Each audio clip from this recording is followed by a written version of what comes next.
continue toujours dans le module méthodologie de recherche en sociologie. On va voir maintenant les échantillons et les techniques de recherche. Ici, dans cette petite vidéo, on va voir quelles sont les techniques de recherche et elles sont donc compatibles avec quel genre ou quel type d'échantillon. C'est ça. Voilà. Donc on commence. La première technique, c'est l'observation. Bien sûr, elle fait partie des techniques qualitatives. Donc généralement, on l'utilise avec un échantillon typique, l'échantillon non probabiliste typique. Donc on choisit les personnes ou le groupe qu'on va observer. Ça veut dire que quand on choisit, ça veut dire que c'est un choix raisonné. Ça veut dire qu'on va constituer un échantillon typique non probabiliste. Voilà. Donc l'observation en général, avec tous les types d'observation. L'essentiel qu'on va observer un groupe de personnes, puisqu'on est en sociologie. Donc on a dit que c'est une méthode qualitative et on utilise l'échantillon typique ou l'échantillon à choix raisonné. Voilà. Autre chose, l'entretien de recherche. L'entretien. Voilà. Donc l'entretien aussi fait partie des méthodes qualitatives. Donc on l'utilise dans les échantillons non probabilistes, sauf dans l'échantillon par quota.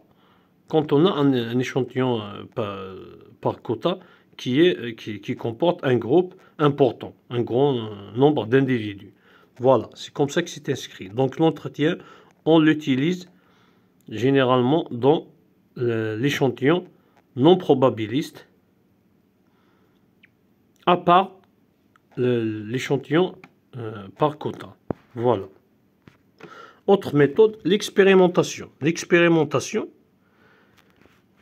donc d'après ma prise de notes, donc c'est une méthode qualitative aussi. Ça fait partie des méthodes qualitatives.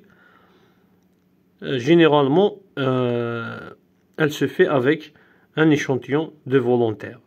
Donc il y a des volontaires à qui on va subir cette expérimentation.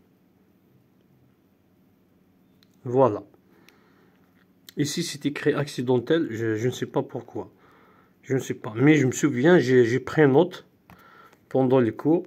L'expérimentation fait partie des méthodes qualitatives et on utilise l'échantillon de volontaires.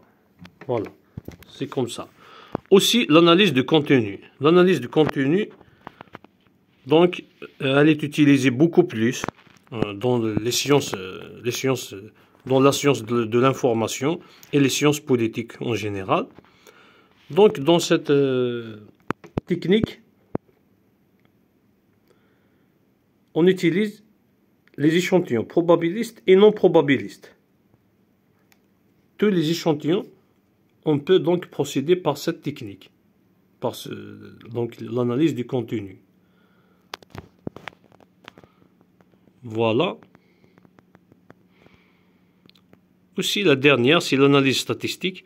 Bon, c'est assez clair. Ça, on le sait tous. Si vous dites statistique, directement, c'est méthode quantitative, c'est les échantillons probabilistes. On utilise l'analyse statistique dans les échantillons probabilistes. Voilà.